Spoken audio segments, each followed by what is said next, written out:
Hola a todos, yo soy Felipe Orbón y les vengo a presentar por este medio en video la preparación de la lectura que me tocaba a mí esta semana. Preferí hacerlo en video y no en la videollamada para no tener las interrupciones del internet y poder dejar más claros mis puntos y pues que quedara como registrado. Lo preferí de esta forma.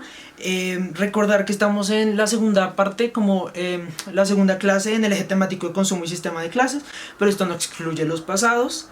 El que me tocó a mí fue como un escrito que se llama Estéticas, Cultura Popular Visual y Capitalismo del Diseño, escrito por Paul Duncombe, que fue es un australiano que es profesor emérito en este momento de educación artística.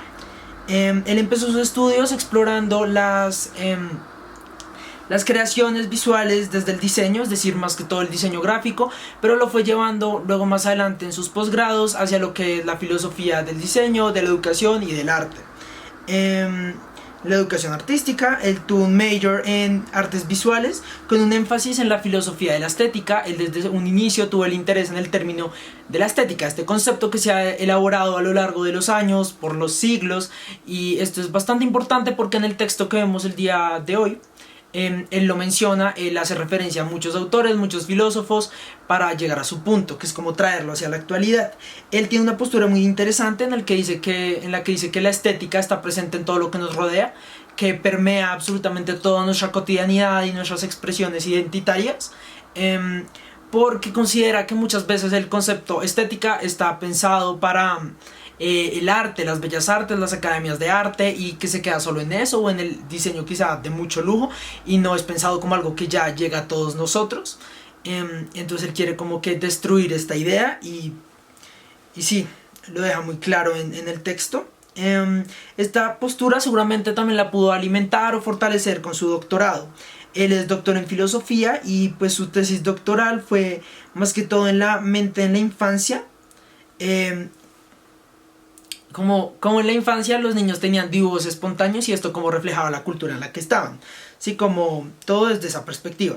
Él comenta en su hoja de vida, en su CV, que él se vio muy influenciado y que tomó muchas cosas, elementos y conocimientos para su doctorado de la teoría crítica de los estudios culturales y del aprendizaje social.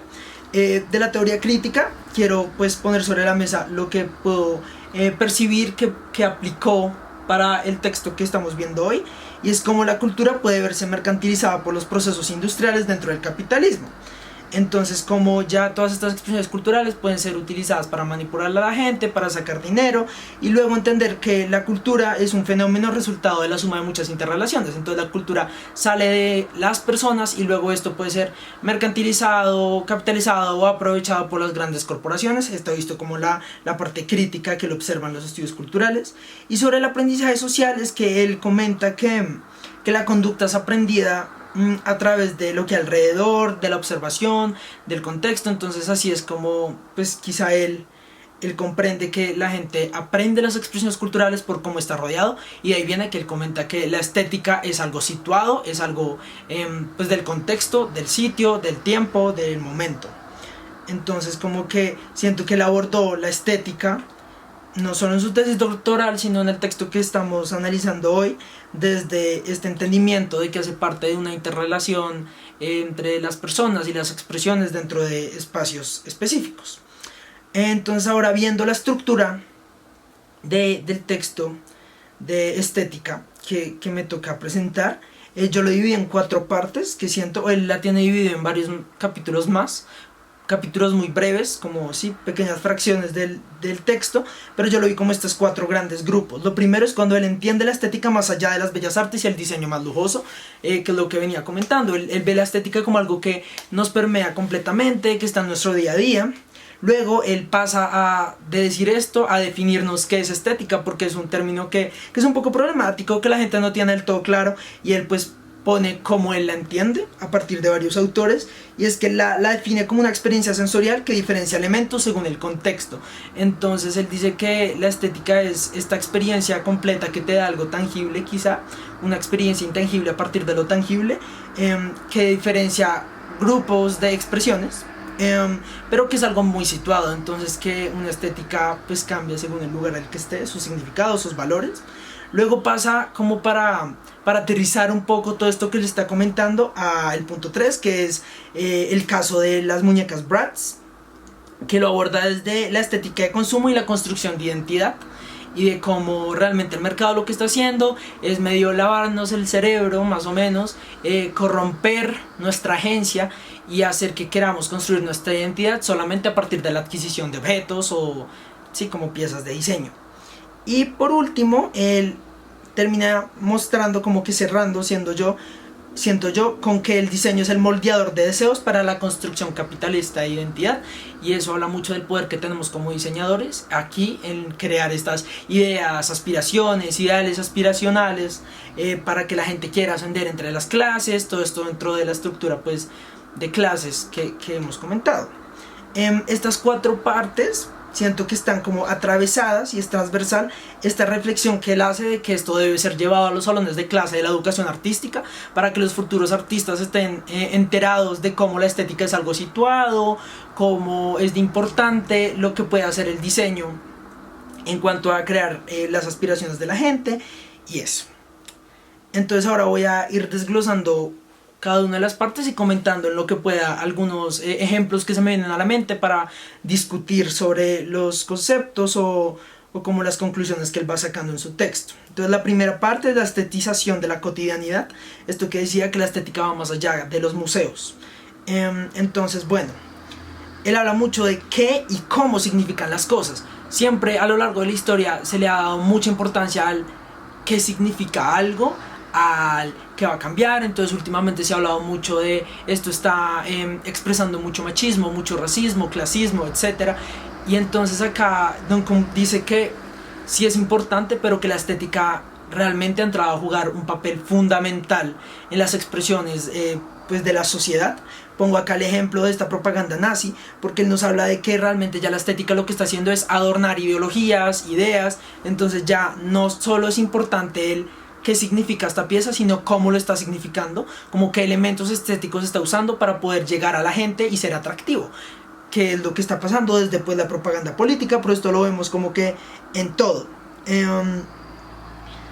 Se trata entonces de una combinación entre una expresión bella y un modelo de creencias y valores.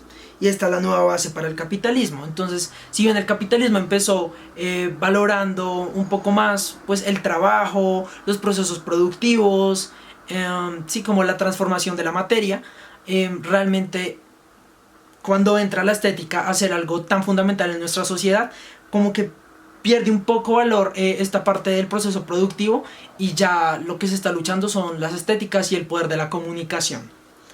Entonces acá un ejemplo que quiero poner sobre la mesa es como el consumo de mochilas wayú o mochilas artesanales acá en Colombia. Entonces, primero es que lo bello está yendo acá más allá de lo funcional. Yo no estoy comprando esta mochila porque sea más funcional que una backpack o una maleta grande de viajero, sino porque se me hace estético y lo relaciono con ciertos imaginarios. Es una manera diferente de significar, y esta manera diferente de significar la mochila siento que la podemos ver desde dos, no sé, como oferentes o productores de mochilas artesanales en Colombia. Por un lado estaría la persona que quiere cubrirse con los significados de que esto es artesanal, es lujoso, viene hecho a mano y tiene mucho valor histórico y en la manufactura, que podría ser como el caso de Verdi Design, que es una marca colombiana que trabaja pues con artesanos, hilos de cobre, bueno, hilos de fique, otras cosas, quizás no son las técnicas tradicionales, pero realmente lo que está llevando es el significado a sus consumidores de que esto es artesanal y es valioso. Mientras por otro lado, si vemos cómo se han desvalorizado completamente las mochilas wayús, nos damos cuenta que el significado y la forma en la que están significando artesanía es completamente diferente a lo que hace Verdi. No lo ven como algo lujoso, sino como algo barato, algo de indígenas que no merece ser pagado por encima de los 150, 200 mil pesos, mientras Verdi puede estar costando 2 millones una mochila. Entonces como que ahí vemos que es algo muy del contexto y de cómo el mercado trata de agarrar los significados y aprovecharlos para sí, para mercantilizarlos. todo depende también muy del mercado y de cómo decide procesar los significados de la mochila, porque vemos, digamos, si nos vamos a la audiencia de Verdi, vemos a esta persona súper consciente del medio ambiente, de la artesanía, que está dispuesta a pagar muchísimo dinero, mientras una persona promedio de las mochilas, muchas veces incluso lo que quiere comunicar con su mochila es como dejadez, descuido de su apariencia, en lo que podría así como no tanto solamente por el valor de que es artesanal, sino porque ya se ha convertido en una moda y se ha desgastado y no le dan el valor que podría dárselo a través de los significados y de la estética que la oferta da. Luego ya paso a la segunda parte, es la estética situada, el segundo punto. Lo divido en dos partes, como el análisis de la estética que le hace, como la definición, el qué es y el hecho de que es situada. Entonces, en qué es, él dice que son estas experiencias sensoriales que distinguen agrupaciones, así como grupos de cosas, de objetos, ¿sí? Como piezas, con principios de estilo y estructura diferentes en términos de apariencia visual y efecto. Entonces, ¿qué generan nosotros? Entonces, como que eso es más que todo la estética según él, y es como todas las experiencias que nos puede generar algo a partir de lo visual y de cómo lo está expresando, ¿sí? De la forma en la que está significando las cosas. También deja muy claro que la estética, si bien a lo largo de la historia se ha pensado como algo agradable, lo bello, siendo conectado con lo estético, una estética puede o no puede ser agradable, depende a quién lo está viendo. Entonces nos pone ejemplos del cine gore, el cine clase B, sí, como que son cosas que quizás no son agradables para todos, pero son bellos según quien lo ve, y eso es la estética, según el punto de vista y según cómo está situado y cómo fue concebido. Por otro lado, parte de esto es que está situado, es lo que venía diciendo, y es que él comprende la estética como un resultado de las interacciones culturales, que gana relevancia por el poder que tiene de aportar a la construcción de identidad de cada quien. Esto es fundamental, él dice, porque es importante observar la estética situada más que todo, pues por el hecho de que esto está dando los insumos a la gente para construir su propia identidad. Entonces el mundo en este momento está lleno de estéticas y cada quien, sin tener o teniendo como que educación visual, llega, agarra elementos del mercado y termina construyendo su propia estética y buscando su propia identidad según lo que el mercado le está dando. Y entonces quizá para un diseñador de modas, para un diseñador gráfico o alguien con más cultura visual, ver a una persona vestida de cierta manera es desagradable o antiestético, pero para esta persona que está construyendo su propia identidad, sí lo es. Cuanto a esto, a que algo puede o no puede ser estético según quien lo esté viendo y quien lo esté interpretando, pongo el caso de Cardi B, sus uñas y esta tendencia que está generando, que también las está usando, por ejemplo, Rosalía, muy con la música urbana, uñas así súper grandes, coloridas, con joyería, perlas incrustadas. Entonces ahí hablo pues de la extravagancia, la belleza y el poder que esto significa. Entonces yo estuve trabajando hace unos semestres con una investigación sobre los significados y los valores en torno a la marca Masglo y a el manicure acá en Bogotá. Entonces si uno se va a los barrios populares, las mujeres realmente están invirtiendo unos 50.000 pesos, 60.000 pesos a la semana para tener unas uñas fabulosas, grandísimas, ir a su oficina o al mismo salón de belleza a demostrar como yo estoy siendo superior que tú por estas uñas, por esta estética con la que me estoy vistiendo. Que es este ejemplo que pongo acá, con joyas, con todo, y le invierten esos 50-60.000 pesos que no le invierten a otras cosas, a irse a comer una cena costosa, lo invierten en sus uñas porque eso es lo que les hace sentir bellas y poderosas, mientras si llegan a desplazarse a otra parte de la ciudad, a otra clase, eso tiene otros significados que pueden molestar a la gente. Entonces por eso lo pongo al lado de un manicure de la realeza, no sé, inglesa, que puede estar costando muchísimo más dinero que 60.000 pesos, pero que es realmente mucho más sobrio. Entonces la elegancia, el poder es diferente en las distintas partes porque la estética es situada. Entonces los significados pues se manifiestan de manera diferente según el lugar. La tercera parte del texto ya es como la exploración del caso de Bratz, de las muñecas Bratz, que se me hizo realmente muy interesante. Como estas muñecas que ha llegado a tantas niñas, que es como una tensión entre los ideales de los padres y lo que los niños quieren ser. Los padres quieren que sus hijos sean tiernos, agradables, que no rompan un plato, y Bratz lo que está vendiendo es como irreverencia, un poco de sexualidad a los 14 años, descubrimiento de la adolescencia, es calle, lujo, ropa, y están metiendo a los niños o niñas o el consumidor como al mundo del consumismo desde chiquitas. Pues el poder de la estética es que eso mismo el mercado puede moldear la agencia de sus consumidores a partir de la estética. Entonces, al vender esta estética de lo que es calle, de que es algo que le molesta a tus padres, están moldeando la agencia a las niñas que deciden acceder a estas muñecas diciendo, eso es lo que yo quiero. ¿Pero por qué lo quiere? Porque la estética la está manipulando para querer eso y para entrar ya al mundo del consumismo desde muy chiquita. La estética desde el mercado logra construir los ideales para su público y ofrece aquello que los puede acceder a ellos. Entonces ahí se ve mucho lo que venimos hablando de las clases sociales, y el mercado lo que te está haciendo es ponerte un ideal de lo que debes llegar a ser y decirte, mira, yo lo que te estoy vendiendo es lo que te va a ayudar a acercarte y estar sí, como más cerca de esa clase a la que quieres aspirar. Entonces en Bratz es lo que venía diciendo. Las niñas o niños que los compran es porque quieren ser cool y terminan entrando desde muy pequeños al sistema consumista. Y acá se pone muy en discusión el hecho de que en estos momentos de tanto capitalismo, consumismo, se nos está vendiendo la idea de que nuestra construcción de identidad solo se puede conseguir a partir de la adquisición de objetos de diseño, de vestuario, indumentaria, juguetes, juegos, videojuegos, etc. Como que tú eres lo que adquieres, más no lo que realmente eres. Y lo cuarto, que ya era como la conclusión, es lo del capitalismo de diseño. Entonces, es el hecho de decir que nosotros diseñamos los deseos de la gente, pues como diseñadores, al entender estos ideales que les podemos presentar y al comprender esto que va emergiendo de ellos. El capitalismo ya no está respondiendo a los deseos de la gente, sino que lo que está haciendo es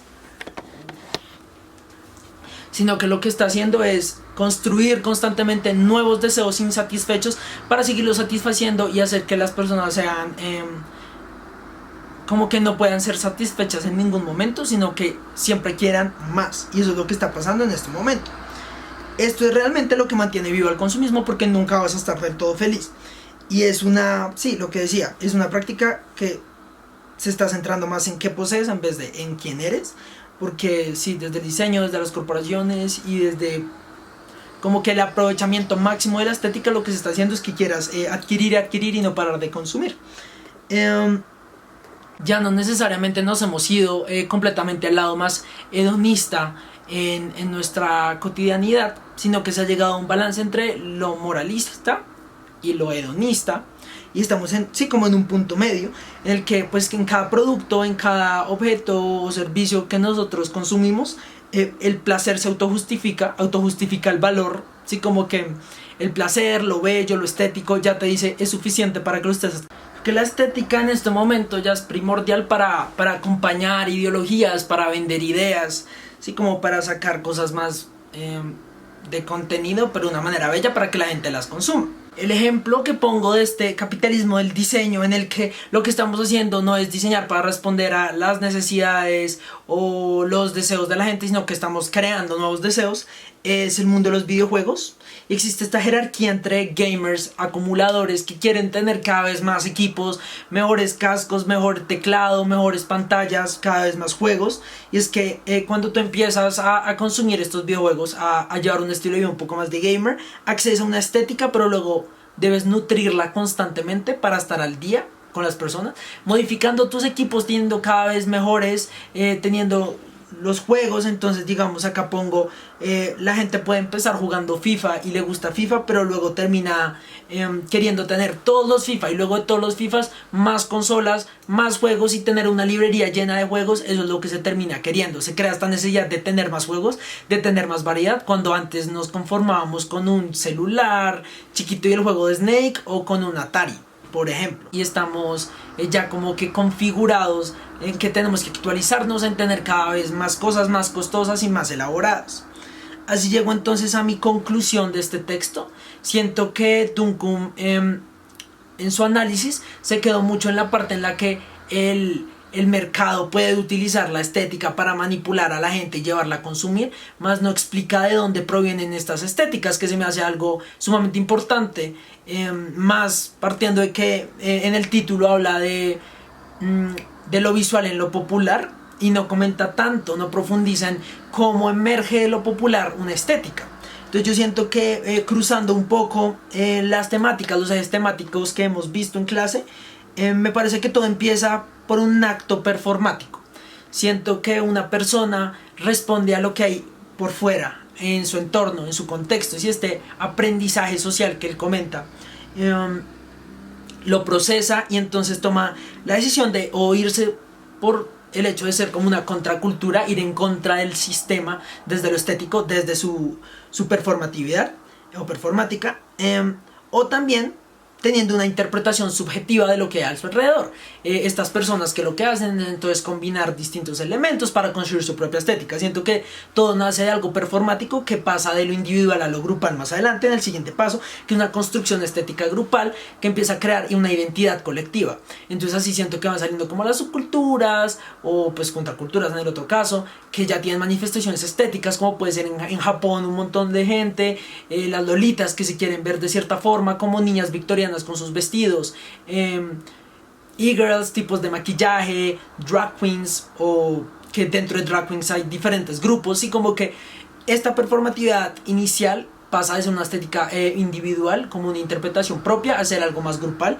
Cuando está esta estética es que entra lo que Duncan menciona en su texto, y es que las grandes corporaciones intentan capitalizar estos valores culturales, estos significados, estas cosas que relacionan gente y las hacen sentir que son quienes son, le sacan provecho desde la industria, desde el entendimiento. Entonces como que desde lo industrial empiezan a leer los contextos, a ver a la gente, identificar que de cierta forma están emergiendo ciertas estéticas, lo comprenden, y eso pasa a que lleven la estética a lo masivo, que sería el siguiente paso, que es la construcción de un ideal aspiracional. Es cuando ya notaron algo en contexto, algo que emergió bottom up, lo agarraron y lo tratan de masificar vendiendo un ideal a través de artistas, de los medios, de una muy buena campaña publicitaria, que sí, como con estética. Ahí es que entra la estética de cómo ellos cogen y traducen la estética hacia lo masivo para venderlo, creando un ideal que la gente va a querer